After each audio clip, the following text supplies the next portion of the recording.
Merci et bienvenue à tous. Donc, pour un nouveau pas en avant, on a terminé en fait la semaine dernière avec un petit satsang et pratique samedi matin à propos de euh, Tapasya. Donc là, c'était aussi la Shivaratri, donc c'était un bon jour pour parler de discipline, de Tapasya, d'austérité, puisque Shiva est le seigneur des austérités, le maître des yogis, dans le sens où le yoga lui-même, l'effort d'union avec le soi ou avec cette plus grande conscience, euh, est le résultat d'un nombre d'austérités, de disciplines en fait. C'est le chemin même du yoga. On a vu aussi un peu donc samedi dernier que euh, ce concept en fait existe dans la vie. C'est pas quelque chose que on a inventé, mais pour toute chose qu'on veut accomplir, on aura besoin d'investir du temps, de l'énergie et donc de la discipline. Et que finalement, et Yogananda nous en parle souvent, tout ce qui compte dans la vie, c'est la force de la volonté. C'est-à-dire à partir du moment où vous avez la volonté, tout le reste peut venir, la dévotion, la conscience, etc. Puisque c'est par la volonté qu'on va développer toutes ces qualités en nous qui sont nécessaires pour atteindre un but matériel ou spirituel.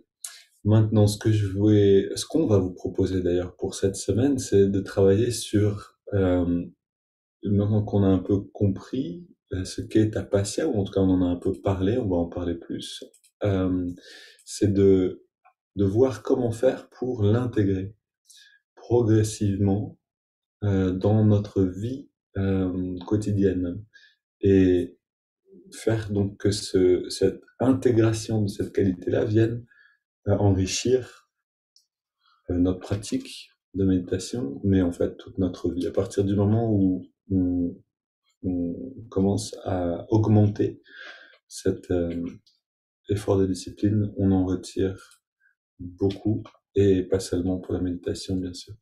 Donc voilà, l'idée de cette semaine, ça va être de nous mettre en contact avec ça de manière plus concrète, euh, de voir un peu, d'explorer ensemble comment intégrer euh, et profiter du groupe comme on l'a déjà fait pour se renforcer sur ce chemin-là euh, d'intégration, d'expérimentation. Et donc aujourd'hui, on va voir en fait un petit peu par une lecture de la Bhagavad Gita pourquoi faire tapasya, c'est-à-dire encore une fois comprendre le sens de cette pratique, bien le comprendre avant de se lancer dedans. Ok. Voilà, certains s'en vont en cours de route. C'est le thème qui doit pas être. Non, je plaisante. Quelqu'un a du mal à se connecter, donc il y a des allers-retours. Ok. On va commencer alors joyeusement pour cette discipline spirituelle qui est la source de toutes les richesses intérieures. Rien de bon ne vient sans un travail intérieur, sans investir de l'énergie. Donc on redresse le dos, on redresse le regard, on ferme les yeux.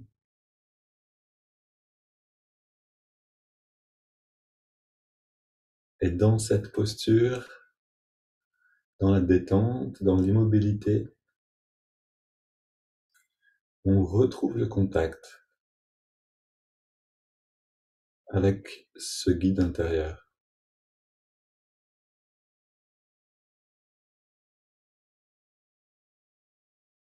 avec l'intuition.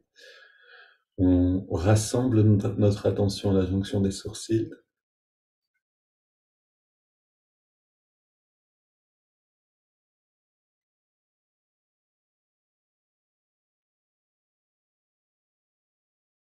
On est conscient de la respiration. On va respirer profondément, lentement.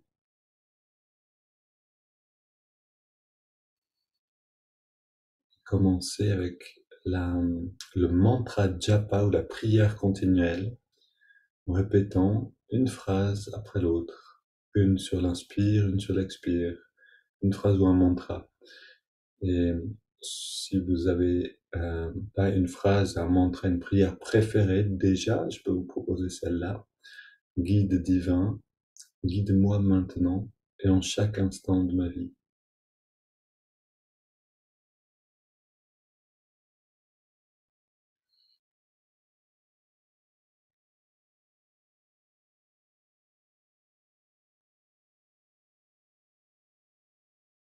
Et on va au bout de l'expire, au bout de l'inspire. Vous voyez qu'on est déjà dans tapasya. Cette discipline, elle existe dans toute notre vie sur le plan, je veux dire, dans le grand comme dans le petit, dans le détail. Et ici, on est dans le détail. On inspire jusqu'au bout et on expire jusqu'au bout.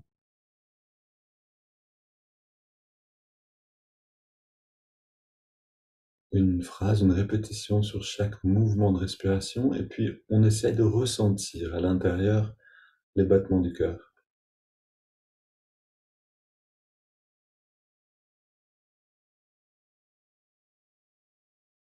Si on les ressent, on rythme la respiration avec les battements du cœur. Par exemple, 4, 6 ou 8 battements de cœur sur une inspire.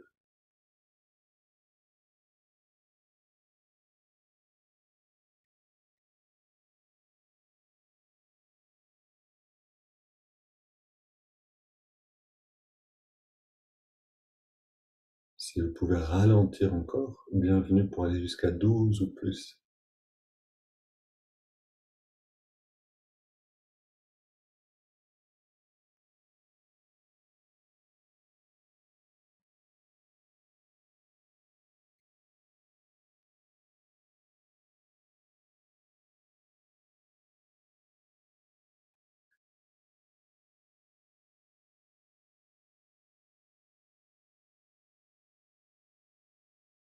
Un léger ujjayi peut accompagner la respiration.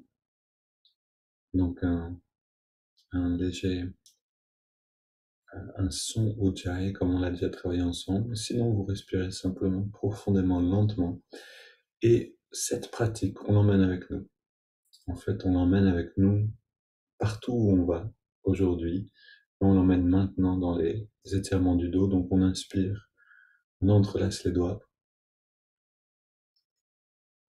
On expire, on pousse les mains vers l'avant et on arrondit le dos, on étire. Puis inspire vers le ciel.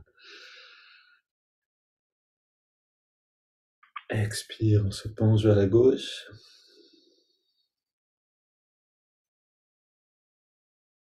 Inspire au centre. Expire vers la droite. En bon artisan, on travaille sur la pratique intérieure le mieux possible. À nouveau, inspire, on revient au centre. Expire, on se tourne vers la gauche, on pose les mains et on est dans la rotation pendant 2-3 respires.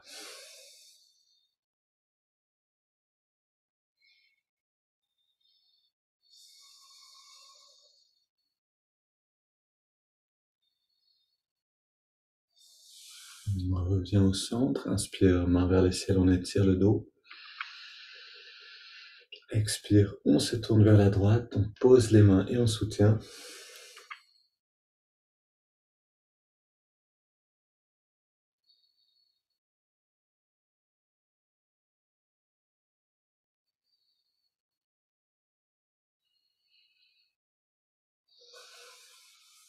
Et retour au centre, on pose les mains derrière. On va dans la flexion arrière et là on va prendre les 15 respirations profondes. Prenez dès le début beaucoup d'air. On est en train de créer un coussin d'énergie et de conscience pour tout le reste. Inspire par le nez, expire par la bouche en laissant l'air sortir. Et on trouve un rythme pour la pratique intérieure, pour rester tranquille et régulier.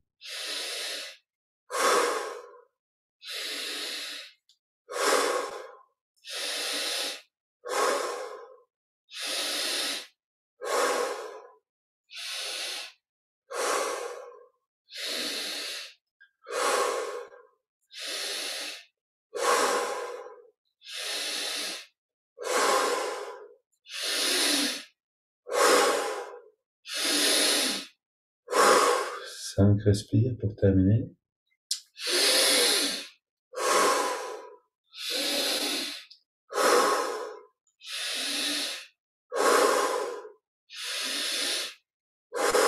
Une dernière. On revient au centre, on pose les mains sur les cuisses, paumes vers le ciel, on dresse le dos, inspire profondément. On garde quelques secondes les poumons pleins et on expire en détendant tout le corps. On arrête de respirer, on reste dans la détente. Et la conscience plonge en elle-même, dans les sensations intérieures.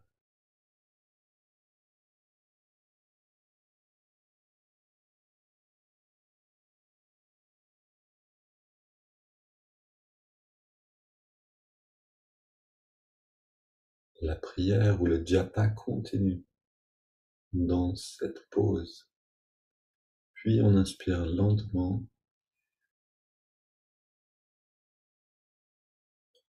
On garde l'air dedans, on rentre le ventre pour ramener toute l'énergie disponible vers le haut, vers le lobe frontal.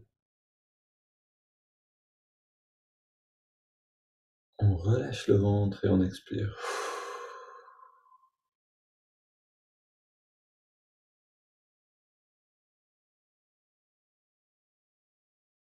Voilà, un merveilleux moment. On ressent, on savoure le bien-être qui apparaît déjà.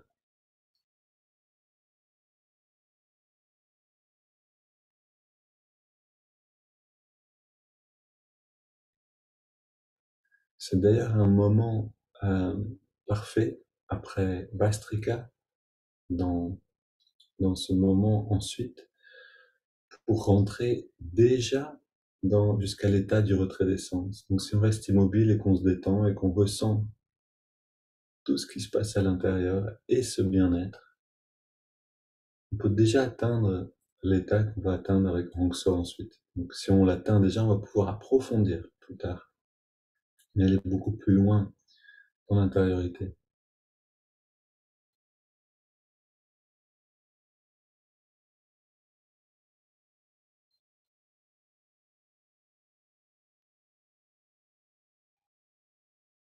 Maintenant, une double inspire par les narines. On contracte tous les muscles en serrant les poings. Tous les muscles du corps sont contractés. On relâche tout à l'expire. On recommence.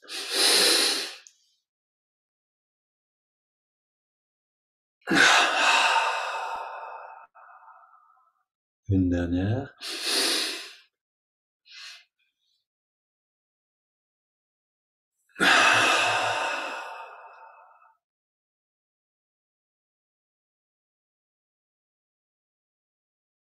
Dans cette détente, on inspire sur 5 claquements de doigts. Donc on inspire lentement avec la pratique intérieure. Inspire.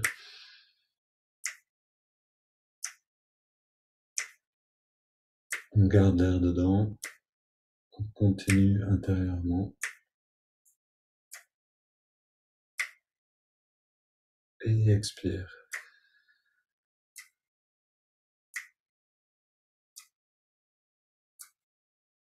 Inspire à nouveau.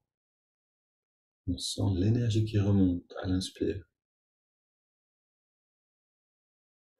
Le long de la colonne. On garde l'air dedans. Cette énergie vient nourrir l'œil spirituel, l'intuition.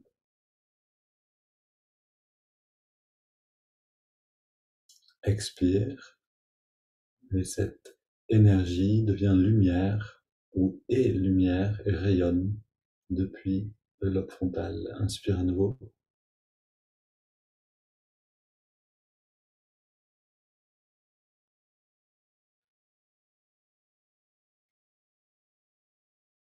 On garde l'air dedans.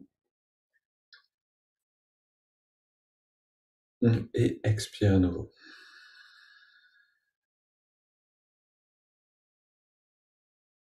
Une grande inspire. Et on laisse l'air aller venir sans plus se soucier du souffle, sans plus contrôler la respire.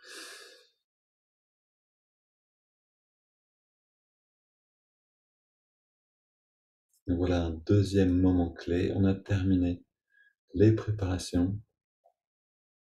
On a pris de l'élan pour sauter dans le lac de la conscience, dans la rivière. Et avec cet élan, on va plonger profondément dans cette perception intérieure. Donc dès le début, soyons immobiles et détendus pour que cette intériorisation puisse se faire constamment.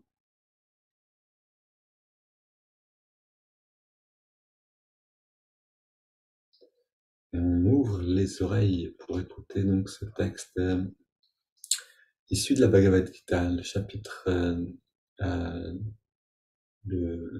2, versets 62-63. Donc Krishna parle à Arjuna et lui donne un enseignement sur la cause de toute souffrance et par conséquent le remède. S'attarder mentalement sur les objets des sens engendre leur attachement. De l'attachement naît le désir. Alors, engendre leur attachement, vous avez bien compris, en fait, engendre l'attachement envers eux. On s'attache aux objets des sens que les sens perçoivent. Si on reste à penser à eux. De l'attachement naît le désir. Une fois qu'on est attaché, le désir grandit. De ce désir jaillit la colère. Pourquoi? Parce qu'à partir du moment où on désire quelque chose, on va être frustré si on ne l'obtient pas et on va avoir peur de ne pas l'obtenir. Et quand on l'obtient, on va avoir peur de le perdre. En fait, la réalisation d'un désir va nous apaiser pour quelques instants et ensuite à nouveau la fuite en avant continue vers le prochain désir, etc. Donc je continue. Du désir jaillit la colère. La colère produit l'illusion, et là je rajoute, donc l'illusion que notre bonheur dépend d'un objet extérieur. La colère produit l'illusion. L'illusion, donc l'illusion que mon bonheur dépend d'un objet extérieur, provoque l'oubli. L'oubli, c'est en fait l'oubli du soi, l'oubli que la béatitude, elle est à l'intérieur de nous. Que ce qu'on recherche dehors, c'est dedans. Et cet oubli, cette perte de mémoire de qui on est vraiment, provoque la dégradation du pouvoir de discernement.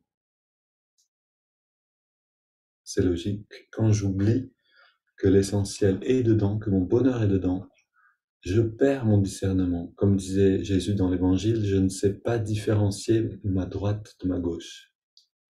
J'ai perdu mon discernement. De la perte du discernement s'ensuit la destruction de toute bonne compréhension. Et cette phrase, elle est aussi traduite de la perte du discernement s'ensuit, la perte du discernement engendre l'autodestruction.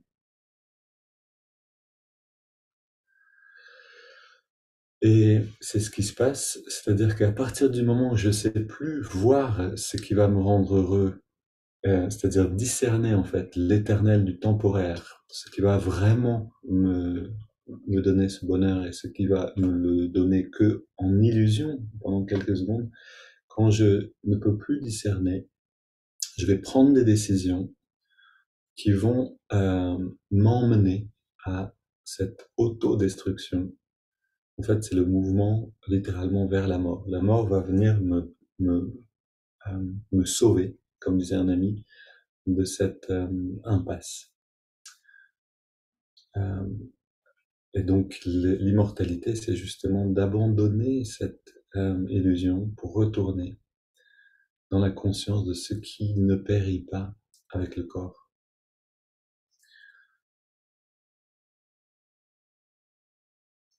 Alors entrons maintenant dans la pratique justement de l'intériorisation qui nous permet d'aller goûter à ce qui ne périt pas avec le corps, qui nous permet de retrouver le discernement par l'expérience intérieure.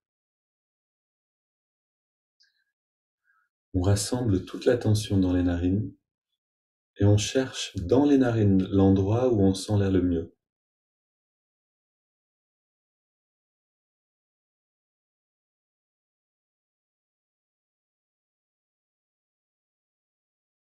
Une fois qu'on a trouvé cet endroit-là, on ressent la fraîcheur de l'inspire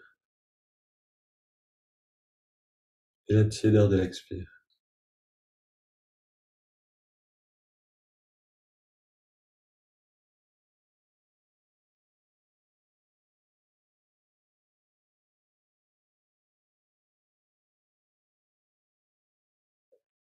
Et en 4 respirations, maintenant, on va plonger complètement dans cette sensation-là. Plus rien n'existe d'autre que ça.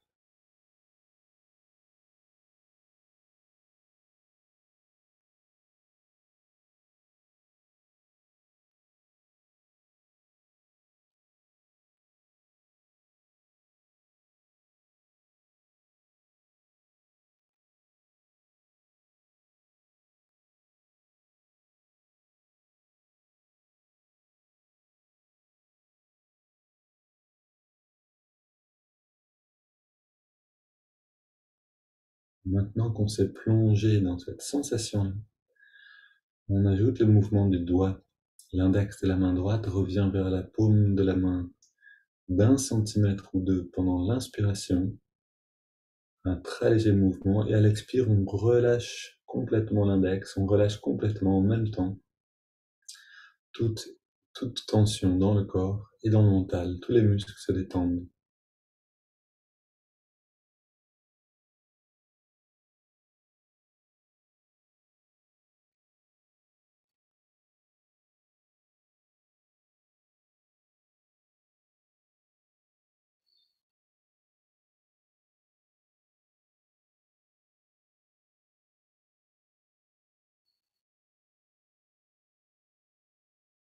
Et encore 3, 4 respirations pour atteindre l'état du retrait des sens.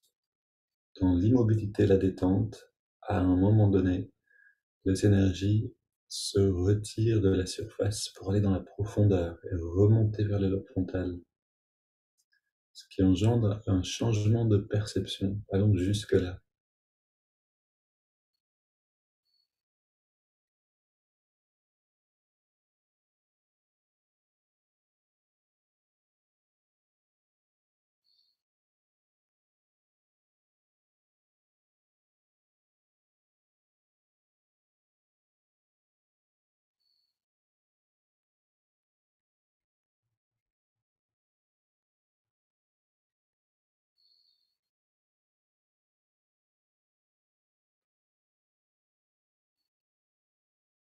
Quand vous sentez ces changements de perception qui commencent, abandonnez le mouvement du doigt et continuez avec Hong So.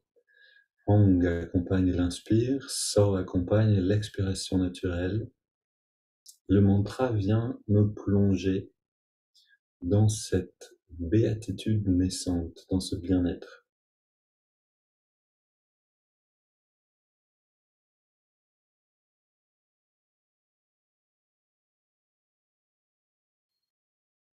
On ressent toujours la fraîcheur de l'inspire, la tiédeur de l'expire.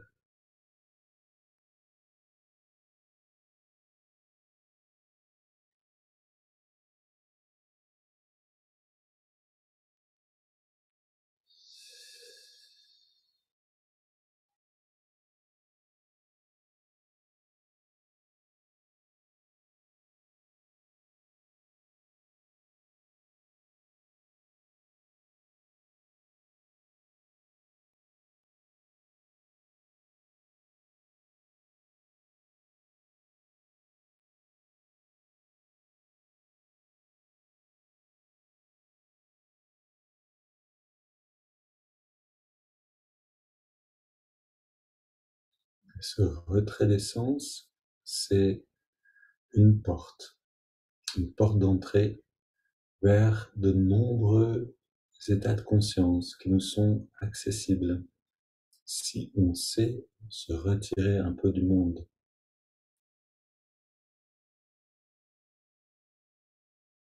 En fait, plus on pratique ce retrait d'essence, et plus on va se rappeler des états de conscience dans lesquels on passe d'habitude sans s'en rendre compte.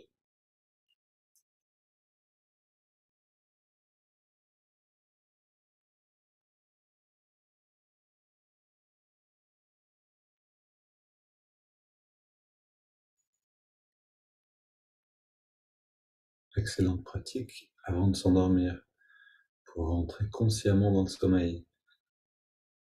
Excellente pratique quand on se réveille, ne pas bouger, respirer tranquillement pour se rappeler du sommeil, des rêves quand on revient à la conscience de tous les jours, la conscience réveillée.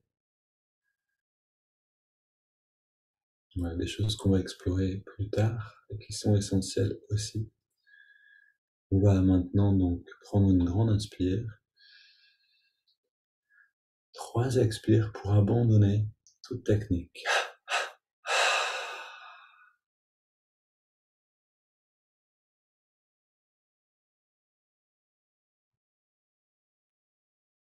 Se réfugier, trouver un espace dans le moment d'expansion, l'état de méditation.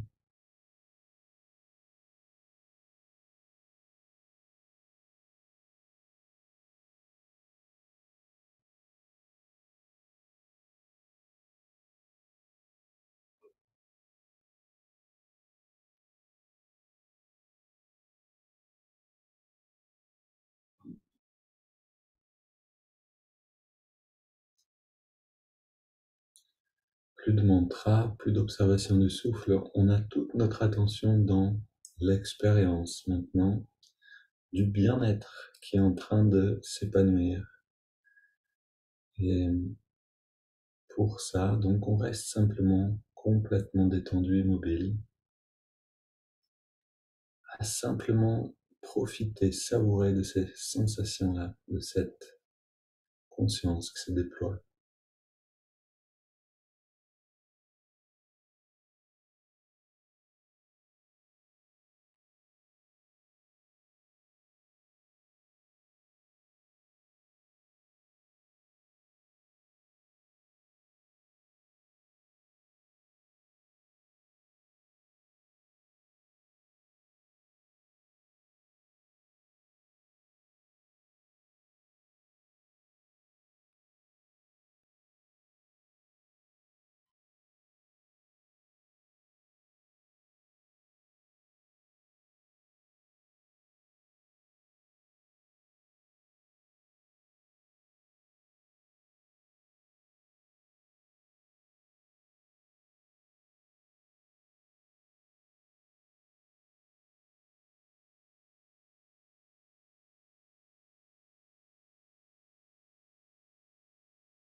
Et savourons consciemment cet état de non-désir.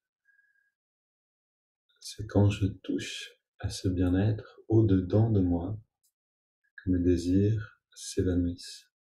Plus d'élan pour aller vers l'extérieur quand tout est dedans. Aussi, la méditation est le grand remède à l'ennemi de l'homme, l'ennemi de l'humain, que sont les désirs.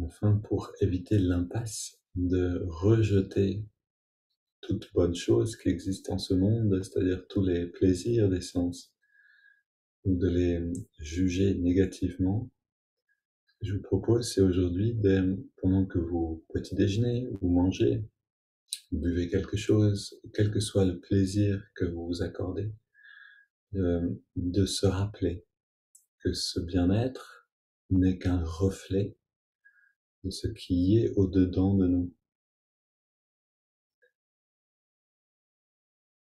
Et peut-être de ressentir le calme de la respiration pendant qu'on est en train de manger, respirer dans la campagne, voilà, quel que soit le plaisir qu'on ressente, de faire consciemment le lien, que le plaisir n'existe pas dans la tartine de confiture, mais au-dedans de moi.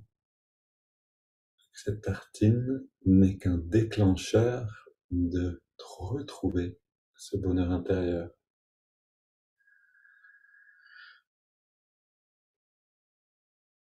Une belle journée à tous et on continue demain avec ce thème de tapasya et on va expliquer un peu comment aller plus loin avec ça.